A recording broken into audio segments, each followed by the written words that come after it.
Hey, what's up guys? We're back with another video. So finally landed Honolulu, Hawaii. Go ahead and check it out. It's mini vacation with the family. Let's see how it goes. You guys make sure to subscribe, hit the like button, notification. Oh, look at the camera, look. Where are we? What's that? I'm just kidding.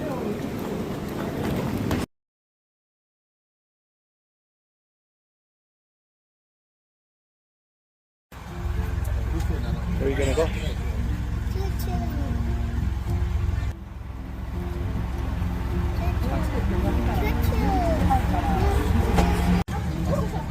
Ready?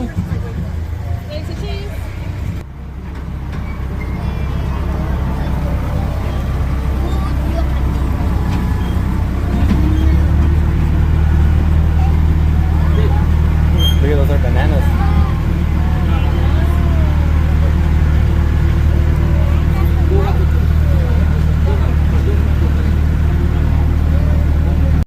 Narrated train ride will take you to a working plantation. Along the way, you'll learn about pineapple, sugarcane, cacao, coffee, and other agricultural products. Hear the story of James Dole, who some call the Pineapple King. Learn some local traditions and customs, and prove to the music of recording artist Noah DNA. So, sit back. Off to the right of the train is the Plantation Garden Tour. Here you can learn about life on the plantation and stroll through gardens of tea, bromeliads, native species, hibiscus, and other late flowers. For an enhanced experience, download a free app on your mobile phone to get interesting stories of Hawaiian heritage. Just a few announcements as we head out into the plantation. For your safety and those around you, please stay seated and keep your head, arms, legs, and any devices, including selfie sticks and GoPros, within the train at all times. Refrain from eating or drinking while on the train. And in case you drop an item outside the train, please do not leave the train to retrieve your item. Just take notice of the numbered markers along the train tracks closest to your dropped item and let your conductor know at the exit platform, and we will send someone out to retrieve the item for you. Note that you will be exiting the train at a different platform from where you boarded. Once the train comes to let's begin our journey with a little background on this special city where we are located. It's called Wahiawa. Located between the Waianae and Ko'ona mountain ranges, Wahiawa is known for its scenic beauty, agricultural history, and strong military food is placed between the hills of pineapple. When water is needed, it is dripped from the tubes directly. All the water from these fields is supplied by which we will be passing later in the tour. Now, if you see fields with pineapple growing in them, these are fields that will soon be harvested. Harvesting, like planting, is also done by hand. To harvest the pineapple, our crew of workers will walk through the rows of pineapple,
or camps were set up to house the workers and their families. These villages reflected the different cultures that they struggled with. In fact, many cultural aspects of these plantation villages have endured and influenced life and preserve it for future generations to enjoy.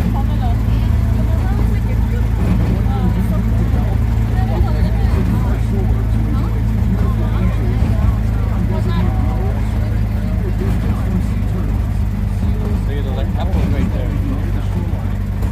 Apple.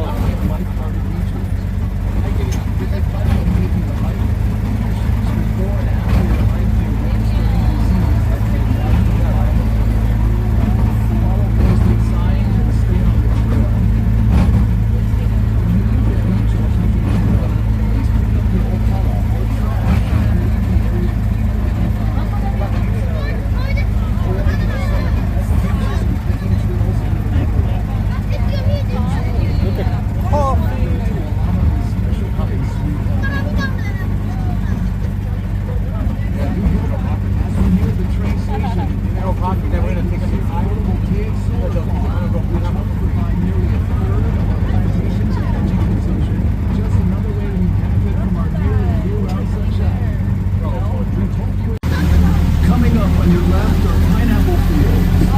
Depending on the time of year you are visiting, you will see these fields in different stages of growth, from field preparation to planting to harvesting.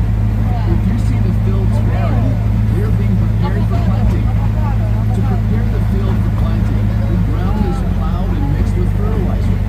Next, thin strips of plastic mulch are laid in the field.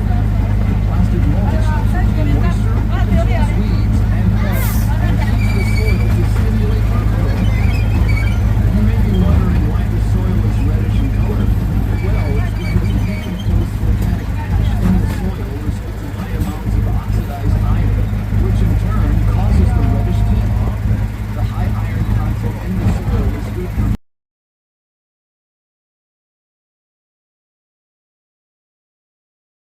some noise. All right, let's test out how happy you are. If you're happy and you know it, clap your hands. If you're happy and you know it, clap your hands. That's all I know. Family, welcome here to Toa Luau. Let's start this off right. Everybody, aloha.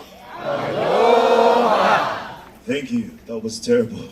Family, there's only one of me and a lot of you. This has to be a lot louder. You're on vacation. Let's try this one more time. Cousins, aloha. Aloha. Much better. Now, family, aloha is actually two words. Can everybody say alo? Alo. Alo means to face one another. Now, everybody say ha. Ha. Ha is the breath of life. Traditionally, the way we used to greet each other here in Hawaii, you would face the person that you were greeting. We would press our foreheads, our noses together, and then you breathe in the breath of life. With that new understanding, I want you to turn to someone that you came with and say aloha the traditional way, forehead to forehead, nose to nose. Deep inhale, the mana, ha, breath of life. Beautiful. Be in the moment, cousins. Wonderful. For those of you who are putting your foreheads together, thank you very much. That's the first time I've ever seen that done. Okay, go ahead and turn to someone you don't know and simply say aloha. Aloha. Good, now back to me. Aloha. Aloha. Aloha, family. I'm going to be your host and MC for today. My name is Cousin C. Can everybody say C? C. E. Put it together. C. Thank you. That's my name. In English, it means the handsome one. Cousins, today we're going to be taking you on a journey throughout the islands of Polynesia. You're going to hear us referring to you as cousins, family, brothers, sisters, auntie, uncle. That is our way of showing respect to you here in the islands. That's how we call you sir and ma'am. That's because ohana is very important to us here in Hawaii. What does ohana mean? Good. And what does family mean? No one gets left behind or forgotten. That's right. Thank you, Lilo and Stitch. All right.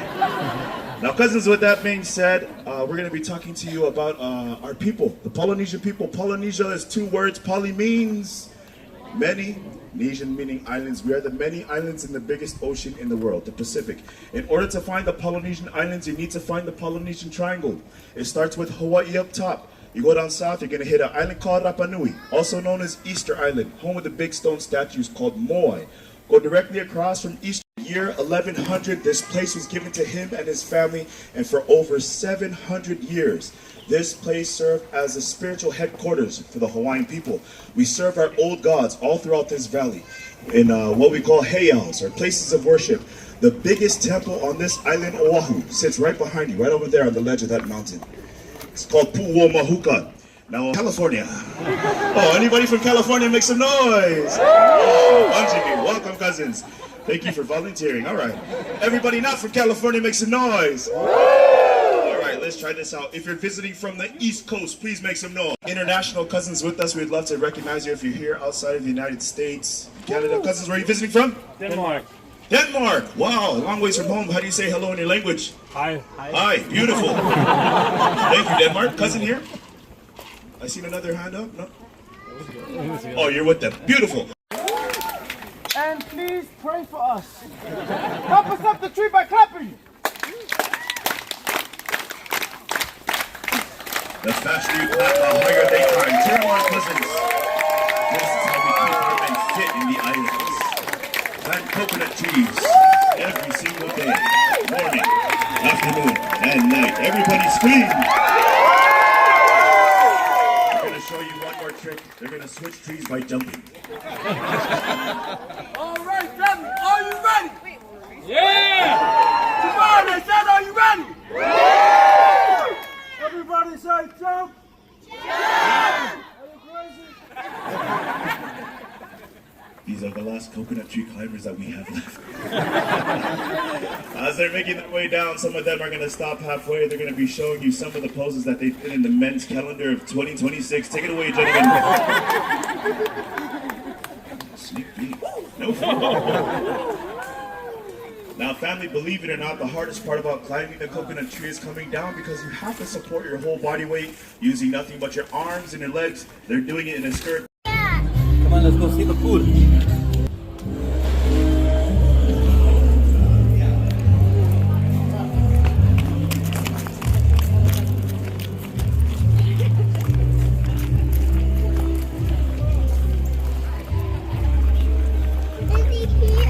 Yeah, come on. Go.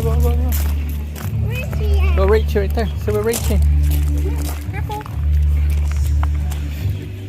Careful with your little straw. My friend is not here.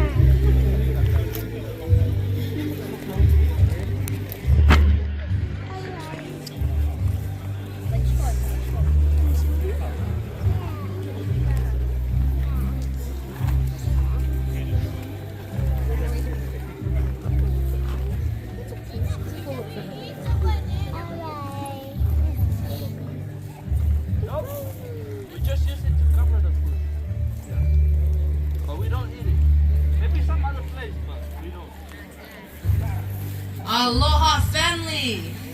Aloha. Let's try this one more time. Aloha! Aloha. Much better. So family, welcome back. How's your guys' food? You know, I made it all myself. I'm just kidding, family, but anyways, welcome back. How many of you guys remember this thing right here? Do any of you guys know the term for this specific method of cooking?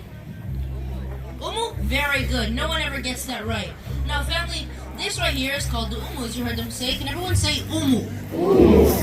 Now, the umu is spelled U-M-U. Now, the umu is one of two ways that we like to cook in Polynesia. There's the umu and the imu. Now, the imu is below ground, but the umu is above ground. So that's the main difference between the two. But, however, the cooking time is also very different. So the imu is 6 to 8 hours to cook, while the umu is only 45 minutes. So just think of the imu as your oven and the umu as your microwave. So yeah. Now, without further ado, let's introduce our main chefs for today. This is cousin Ty. Everyone say hi, Ty. My time. Cousin Ty just turned 14 last month. And then this is cousin Ma Si'i. Everyone say hi, Ma Si'i. Cousin Ma Si'i, how old are you? Alright, now, anyways, I'm cousin Tui. And 13 years old. I've been working here for as long as I can remember. My dad is the boss, so I don't really have a choice whether I work here or not. But yeah, I work here. Now, anyways, let's move on to the food. Now, our first food that we have for today, this is something called the fai-ai. Can everyone say fai-ai? Now, as you can see, we cooked it in a little coconut shell cup. We just used the coconut shell cup as a little oven pot to cook our food in. But anyways, the main ingredient in the fai-ai is coconut milk. And when you combine that with onion, salt, and fish, it creates a very delicious soup-like dish similar to clam chowder. Can everyone say clam chowder? Alright, now the fai-ai tastes really good when you eat it with a starch. The starch in question is a starch called banana. Can everyone say banana? Okay, that's the last one. Now the banana is one of our favorite starches in the island. So when you have a banana plantation and all the bananas turn green and this size right here, we would pluck them in the trees and chuck them in the umu for 45 minutes to an hour. That would be your Polynesian version of the French fry. So like I said, these taste really good when you eat them with the fai-ai. But the fai-ai is not our main cooked dish for today. Now, to accompany the fai-ai, we have something called the palusami. Can everyone say palusami? Now, the ingredients in the palusami is just baby taro leaves, coconut milk, and onions. Now, the palusami is similar to your artichoke dip, so just think of it as your Polynesian version of artichoke dip. Now, our final starch for today, our final food is this right here. Now, this is called the kalo. Can everyone say kalo? Now, how many of you guys have heard of kalo before? By the raise of hands? How many of you guys have heard of taro?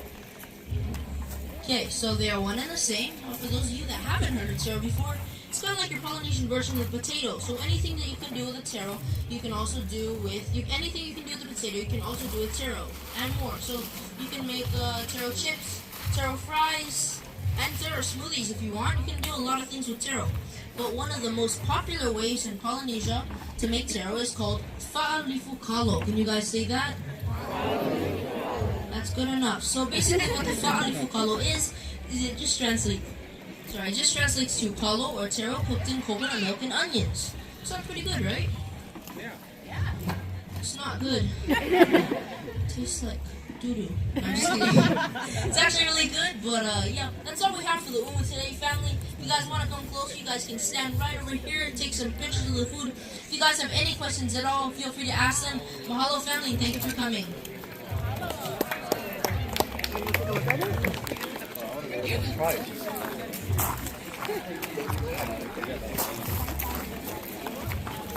I'm sorry, family, we cannot legally serve you the food due to laws and health regulations of the U.S. We cannot serve it to you if it's not prepared in a certified kitchen. Family, take a look at our kitchen.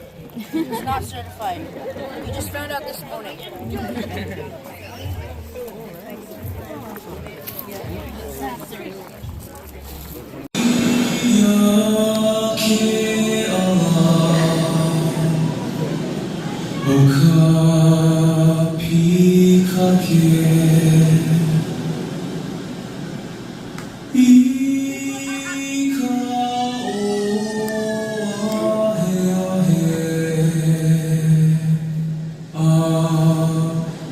Come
battle between man and mosquitoes. Back on stage, the beautiful daughter of the High Chief as she shares a traditional dance. Off your mic.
We ask when that time comes for the enjoyment of everyone here, please stay in your seats. If you're sitting along the road, cousin Jeremy.